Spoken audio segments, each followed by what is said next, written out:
Bom dia, RPGista, aqui é o Leonardo Chaba e você está escutando o Pensando RPG. E hoje vou falar aqui tudo sobre Cyberpunk, esse maravilhoso subgênero da ficção científica. E tenho certeza de que vocês vão gostar muito. Vou falar de uns exemplos que talvez nem todos conheçam. E esse é o início de uma série em que falarei de diferentes tipos de história. Foi algo que me foi sugerido nos comentários. Na verdade, a pessoa, e agora me fugiu o nome de quem era, me sugeriu falar dos diferentes tipos de história que o RPG do Dungeons & Dragons propõe. E eu particularmente gostei bastante dessa ideia. Ia começar até falando sobre as famosas histórias de espada e feitiçaria, mas acabei optando por ampliar esse conceito e por falar aqui de Cyberpunk antes disso. Primeiro, por ser um tipo de história absolutamente maravilhoso. E segundo, porque com o lançamento de Cyberpunk 2077, mais pessoas podem estar interessadas nesse subgênero. E como deve ter ficado claro, Cyberpunk é, na verdade, um tipo específico de história de ficção científica, com algumas características bem peculiares. Na verdade, vocês já devem estar imaginando aí as grandes cidades de metal, com seus carros voadores, com androides caminhando por todos os lados e já conseguem mentalizar os braços cibernéticos, as armas potentes, os mecanoides e todas essas coisas maravilhosamente incríveis que vemos em muitas histórias cyberpunks, em especial em Blade Runner e agora no jogo Cyberpunk 2077. E sim, tudo isso é muito legal. Esse uso da tecnologia, essa capacidade de termos personagens incríveis, capazes de usar armas letais, mecanoides, etc. A capacidade também de termos personagens com melhorias no seu próprio corpo, com braços biônicos, lentes e até mesmo olhos capazes de se conectar e de trazer uma experiência de realidade aumentada. No entanto, mesmo que vocês não percebam, embora o Cyberpunk possa ter todos esses elementos incríveis, a sua característica principal, o seu charme, por assim dizer, não se encontra exatamente aí. O grande diferencial desse tipo de história se encontra na realidade em 3 pontos específicos. E o primeiro está justamente na contraposição entre o glamour de um mundo cibernético e futurístico maravilhoso e a vida mais baixa, mais rasteira, mais pobre e sofrida sob a repressão de um governo distópico ou das grandes corporações, algo sobre o que irei falar no segundo ponto. E é o que vemos, por exemplo, em Blade Runner, em que há uma vida de luxo, sim, mas ao mesmo tempo há setores da cidade com uma vida difícil. Muitas vezes vemos um clima trágico também, com um desequilíbrio natural, que pode trazer tempestades tóxicas, chuvas ácidas, etc. E grande parte do charme e das intrigas de tais histórias parte justamente dessa contraposição tecnológica e social, e da relação dos seres humanos e da sociedade com essa tecnologia. Da pessoa que vive ali em partes mais decadentes da sociedade, em contraposição à vida dos ricos e das grandes corporações. E daí, conseguimos criar as mais diversas intrigas e até reflexões sobre a nossa própria sociedade, algo que culminará no terceiro ponto de que falarei aqui. E vale lembrar que as boas histórias de ficção científica no geral, e não apenas as cyberpunk, são isso. Elas são extrapolações de coisas que existem no nosso mundo, como a evolução tecnológica, as mencionadas grandes corporações, a sociedade de consumo, os problemas ambientais, etc. E tudo isso junto forma um mundo imaginado pelo autor que nos faz refletir sobre os benefícios e malefícios que tais coisas podem nos trazer no futuro. Então, embora se trate de coisas futurísticas, que sim, vamos admitir, são incríveis de se ver em uma história, trata-se também de uma reflexão sobre a nossa própria sociedade e sobre os caminhos que ela pode tomar. Não é por acaso que muitas histórias de ficção científica acabaram prevendo eventos e até tragédias que viriam a ocorrer, assim como grandes saltos tecnológicos também. Tudo isso, pois existe esse esforço de se pensar com profundidade sobre a nossa sociedade e sobre a nossa tecnologia e extrapolar isso, olhando assim para o futuro de modo a refletir sobre o presente. E é aqui que vem a segunda característica essencial do Cyberpunk. Algo que começa a diferenciá-lo dos outros subgêneros da ficção científica. Como eu falei, a ficção científica faz essa extrapolação do presente para o futuro, mas isso pode ocorrer de muitas formas. Nas histórias de Júlio Verne, por exemplo, ele nos traz diversas aventuras magníficas e interessantes, e nessas aventuras há a presença de coisas incríveis para a época, como o submarino do Capitão Nemo e etc.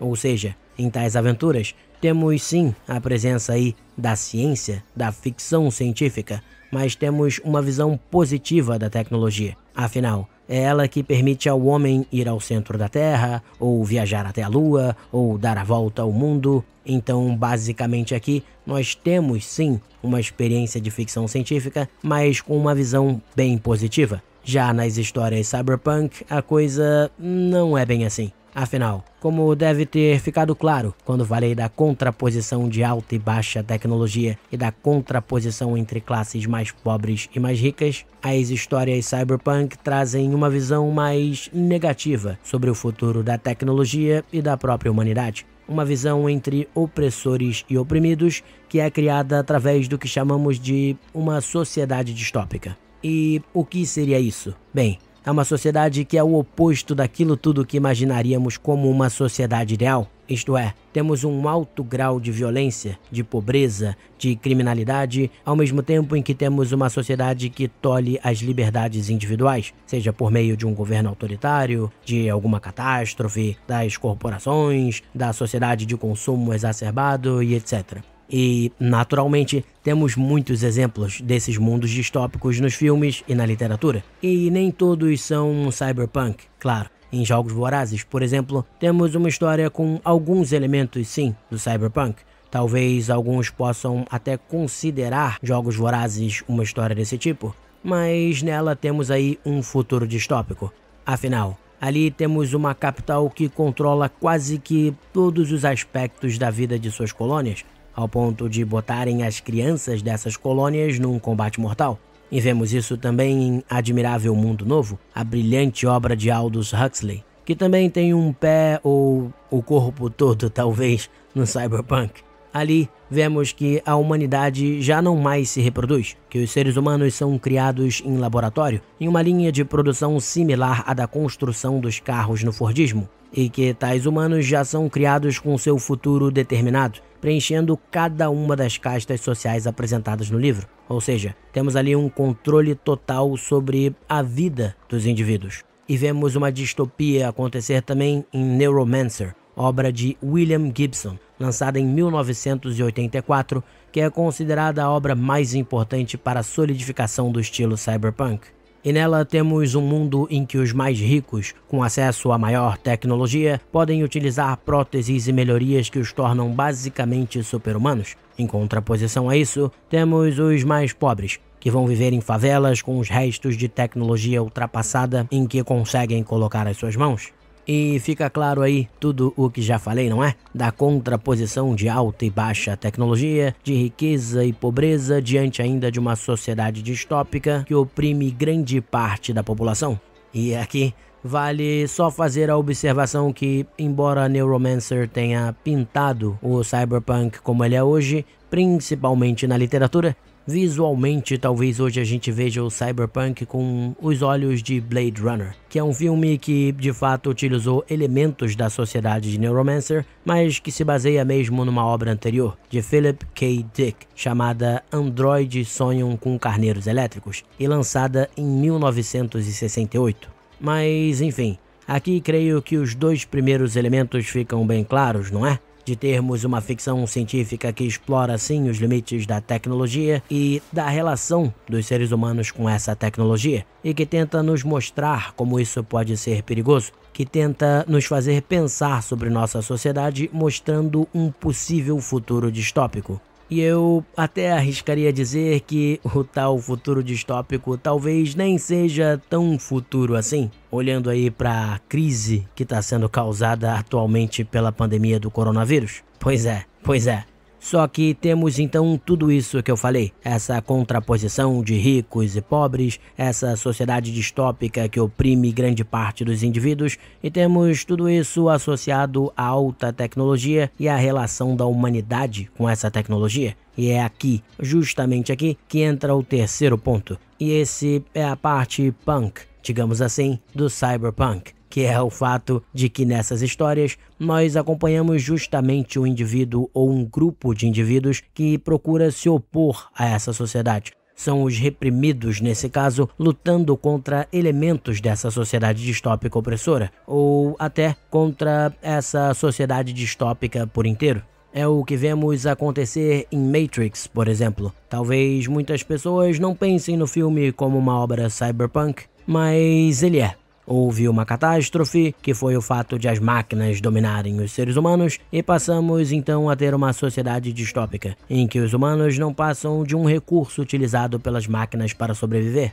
E temos então um grupo de indivíduos que busca se libertar disso, lutar contra a tirania das máquinas e conquistar sua própria liberdade. Primeiramente, fugindo da Matrix e depois derrotando as máquinas. E vemos na batalha em Zion o que falamos também a respeito da contraposição da tecnologia, em que os humanos precisam se virar com o que conseguem roubar da tecnologia das máquinas ou construir suas armas com as condições precárias que eles possuem. Ou seja, fica claro aqui que esse elemento de se libertar da opressão é algo essencial para as histórias cyberpunk. É o que vemos, por exemplo, em Vingador do Futuro, filme que também se baseou em uma obra de Philip K. Dick. Nele temos, uma vez mais, uma sociedade que contrapõe riqueza e pobreza, tendo uma elite extremamente rica e pessoas extremamente pobres, vivendo em condições terríveis. E o personagem principal é uma dessas pessoas. E não vou entrar aqui nos detalhes do filme, mas em resumo, ele descobre que ele era mais do que isso, ao ir recuperando a sua memória. E se une então a um grupo de rebeldes que justamente quer lutar contra uma poderosa e terrível corporação que busca dominar aquela sociedade. Isso é, temos esse elemento de luta e de libertação aí de novo. E é justamente somando os três elementos de que falei aqui que temos uma boa história cyberpunk. Ou seja, 1. Precisamos ter a relação dos humanos com a alta tecnologia, que gera uma contraposição entre ricos e pobres, entre a alta e baixa tecnologia, já que, nessas histórias, tecnologia e humanidade se misturam. 2. Precisamos que toda essa relação seja somada e ampliada por uma sociedade distópica. E, por fim, 3. Precisamos ter um grupo de indivíduos que tenta se libertar de tudo isso. E se somarmos todas essas coisas, temos finalmente a receita para nossas tão apreciadas histórias cyberpunk. Enfim, basicamente é isso. Espero que tenham gostado aí de mais esse episódio e que as explicações tenham ficado bem claras. Como falei, se gostarem desse estilo de podcast, pretendo falar sobre outros tipos de história, como steampunk, espada e feitiçaria, etc. Se quiserem, é só pedir que eu faço. Mas finalizo esse episódio por aqui. E é isso. Um grande abraço, pessoal.